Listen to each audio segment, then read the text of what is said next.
Well, guys, Team of the Year is finally here. I'm No Sleeves 12, and on today's episode of Short Side Wristers, we're going to dissect all of the Young Gun Team of the Year cards that were released yesterday, as well as the playoff predictor cards and new hot content that came out today, as well as go over some my experience so far in the GWC qualifiers. So let's hop right into it. So, if you haven't seen the list of the Young Guns Team of the Year, I'm just going to go over the biggies, all right? That way, the full list is on Reddit, on the game, anywhere. But just for time's sake, so you guys don't have to listen to me just rattle off names and whatnot, we've got 99 McKinnon, the 99 McDavid, 99 Marner, 99 Darlene, 99 Shabbat, 99 Hart. Those are all the 99s for the Young Guns. Then we dip down to the... Actually, I stand corrected. I need to take a moment here and just voice my displeasure with EA NHL specifically over the last month. As a game changer, we have to spread positivity and whatnot. So for the most part, either you're not going to see us say anything negative because it's a matter of if you don't have something nice to say, don't say it at all. It's not the case, all right? We give our feedback and whatnot. There's a lot of it that they do take. And recently, I find that either patch launches, releases of cards, the GWC, this last month has been so bad for EA NHL from a production and release standpoint that I don't understand how someone isn't being held accountable. I hope to God someone is, because they've dropped the ball on every single release over the last few weeks. All the people that stayed up till midnight to do the GWC games, we go to fire in those qualifiers and we get error coded for 2 straight hours. I mean, it's not a really huge deal, but it's like you have one thing. Put a game mode in the game, let us play. Can't do it. Then let's get to the even more ridiculous part that happened last night.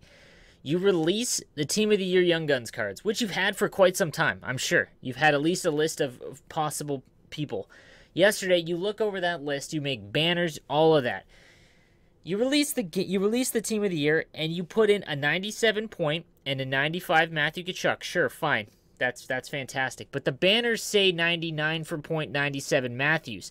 People, having pulled the card, whether it be the 97 point or the 95 Matthew Tkachuk, go and sell it as such, meaning that I know someone personally that sold it for, the 97 point, only to find out that EA made a mistake and whoopsie doodle, they're actually supposed to be 99 and 97. He lost out on about 600,000 coins, and he's not going to get anything for it. Like, it's just a mess, and I really hope, from all the good that they've done as far as the HUT market and trying to make HUT esports, I actually like that. I think the way they did it was terrible, but, there's excitement around the game. As a Twitch streamer and content creator, my views and everything have blown up for everyone because there's just more eyes and excitement on the game. And, we just need help. we just need EA to follow through on what you're going to release and launch. Use the Game Changer feedback more. And I don't know. Anyways, that's my rant. Anyways, so the 99 the point is actually a 99. And then we get into the 97 Pasternak, the 97 Matthews, the 97 Hanifin, 97 Werenski, and the 97 Matthew Tkachuk. He's for Defensive Team of the Year. So then there's also Pettersson, Eichel, and Aho. They're all 96s. So if any of them had Evos, they boosted to those levels yesterday. They also got the Defensive Young Guns. There's 5 of them. 99 Barkov, 97 Heiskanen, 97 Larkin, 97 Tkachuk, and 95 Ekblad. So after those came out, I mean, guys, if you're going to spend money on packs, like I spent...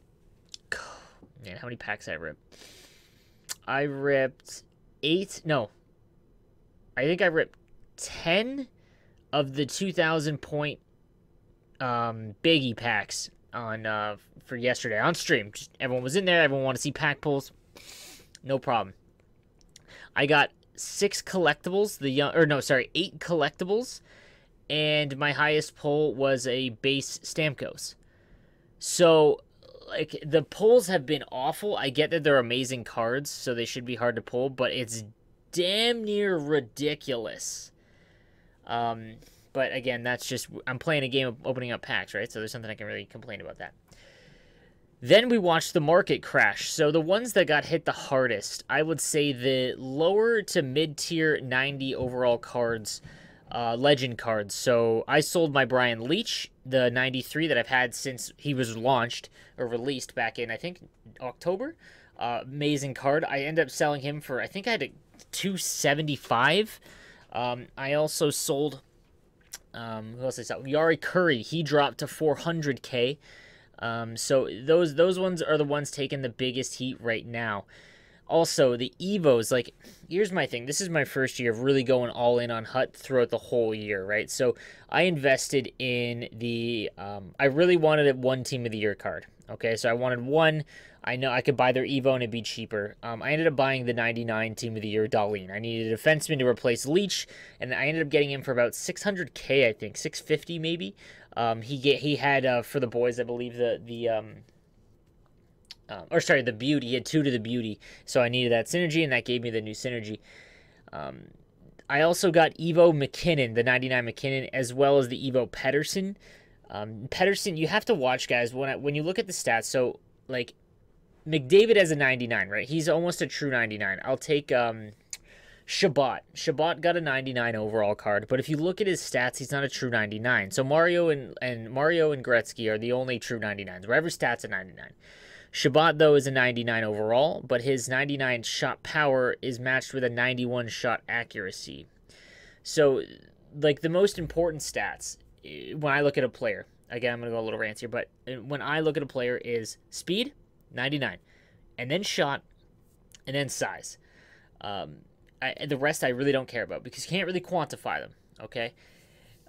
So the Shabbat, his is taken quite a fall. Like, I've seen him under 600K for this Team of the Year. His Evo was like 450, even a little bit less on PS4 anyways. The Darlene, I got my Darlene, or I could have got the Evo Darlene for like 450, so they're not crazy in price. Like, if you sell one of your Legends, it's not insane to be able to go and get, one of these 99s. The McKinnon, he's fast, man. He's fun to play with. If there's one I can recommend that's still kind of cheap, the Team of the Year version of McKinnon is going for like $1 million. And the only difference is the synergies, right? So if you don't really need the synergies because you've got Burner and maybe the Beauty, and the rest doesn't really matter because you probably have a pretty decent team. Or if you do have a decent team, you've probably got a bunch of the other ones like Call the Shot and all that, right? So go with the Evo. The Evos are so much cheaper than the Team of the Year cards. And they look a lot worse, though. Like, I hate the base Evos that came out way back early on. I really don't like. So the 99 McKinnon looks ugly, but he's now on my squad. And he's a right-handed shot, man. There's not very many good ones. Now there's obviously a little bit more, but I'd also recommend the 97 points. He's going for like 600K. Dope card. I really want him. The problem is his Evo doesn't have BU, so I'm just kind of staying away for a little while. The Matthews has BU and 2 to call a shot. Everyone said Matthews is a good card no matter who you use. The sets that also came out as well. Let's discuss the sets. So if you use 22 of the Team of the Year collectibles, okay, you can get a choice pack where you pick one of 2. Here's the risky part, man. Like, you could get the McDavid, no doubt, but you could also get the Cody Glass, the 92 overall Cody Glass. You know what I mean? Like, those are risky. If you're going to do a set, do the defensive Young Guns. Pick between one of 2. The lowest you can get is a 95 Ekblad. You know what I mean? Because you're either getting the 99 Barkov, who looks unreal, by the way, doesn't have BU, but looks unreal, or the 97 Heiskanen, the 97 Larkin, or the 97 Kachuk, so that's an option. You can also do 70 of the collectibles, okay, and get a top line pack where you get 399 overall, basically. So as it stands right now, the collectibles are going for about 30K. They were going for like 40 or 35 yesterday, so it was super expensive. So to buy one of these sets, to do the choice pack between the 2, you're looking at about 660K right now, which isn't terrible, but again, your odds when you're doing the Young Guns one as opposed to the defensive Young Guns is kind of brutal. If you want to do the 70, you're looking at about 2.1 million. And to put that in perspective, you could legit get McDavid, Marner, and Matthews, or McDavid, Marner, Darlene, not McDavid, Marner, McKinnon, because the lower ones aren't in there, right? So it's just the 99. Sorry, I said Matthews, not Matthews. I meant Marner. So you could almost sell Lemieux or Gretzky and just get a new top line. Now, here's forewarning, guys, because my boy Rahanic did one. All right, 2.1 million. He got Carter Hart, Darlene, and Shabbat. So, like, yikes. I believe it was Darlene. It might not be Darlene. I think it might have been McKinnon. But that's brutal, okay?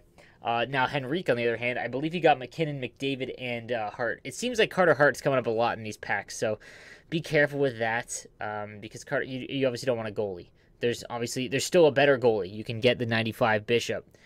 Yeah, so that's a big yikes. In my own opinion, I would sell the collectibles and buy one of the Team of the Year cards that you want, save up. But the market is crashing.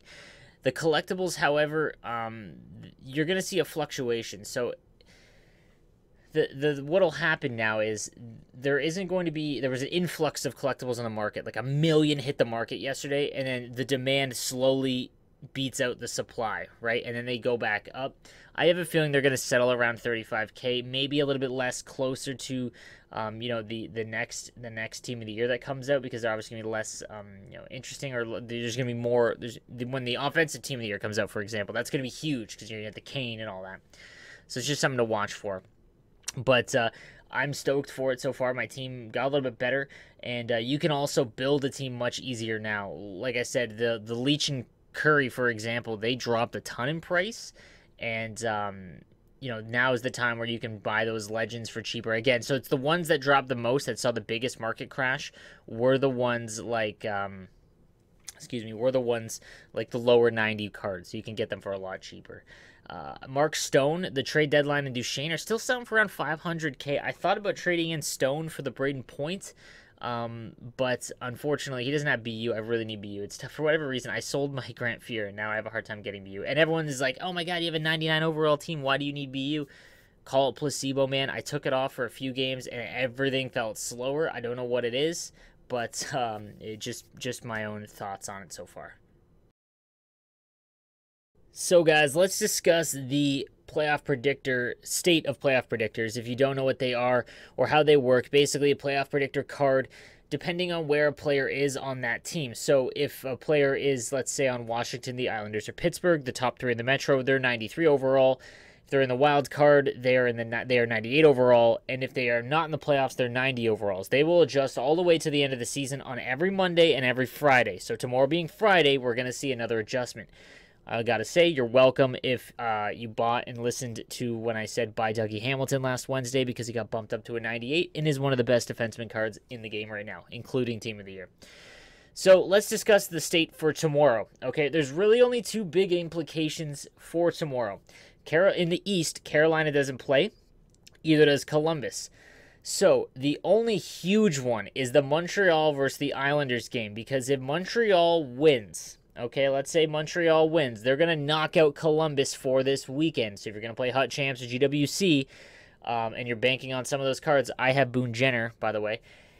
If Montreal wins, that card's going from a 98 to a 93, whereas Montreal's Drouin will jump up to a 98, which is obviously going to be a fantastic card.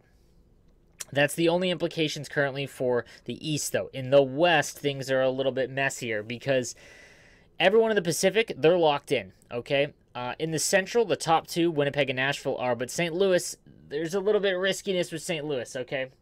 So let's play this out a little bit. Say St. Louis loses today against Ottawa, but let's be serious. And Dallas beats Minnesota. Dallas would move into the Central, meaning that St. Louis would go down to the wild card, making Binnington and Steen 98 overalls and dropping Esa Lindell from a 98 to a 93.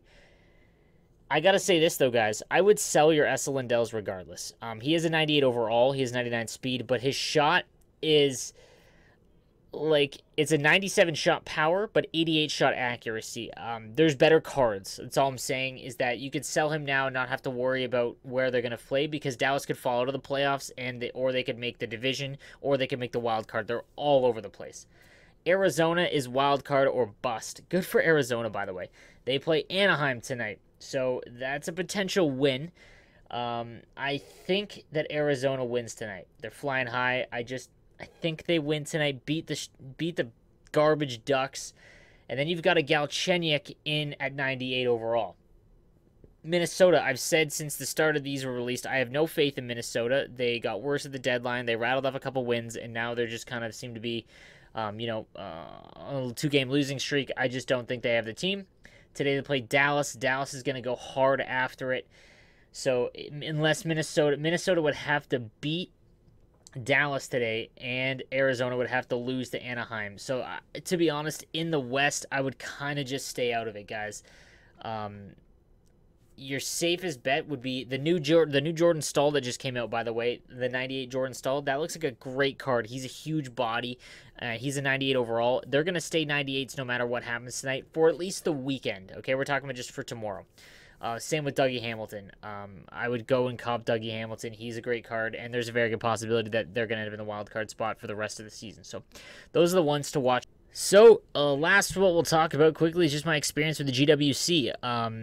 This year compared to last year, I feel like there's many more competitors, which is great. It's what you want to see. Everyone complains when I talk about esports and whatnot, but the only way this game grows is if esports takes off. And I think that the way you include it is with HUT makes it just fantastic. It should be HUT, and you know, I'm glad to see where it's at. I've never seen this many views on a weekday stream in the middle of the thing, not just on my channel, but across all Twitch channels. It's been great watching these games, these biggies, and because it's win-based, every win counts. The problem is that there's still backouts. So a lot of players that I matched up with would back out against me, and it's tough to find a game. I know, for example, if you know who Junior Pens is, he spent 40 minutes trying to find a game because he's 14-0, one of the better players. That's the only thing I don't like, is that you can back out.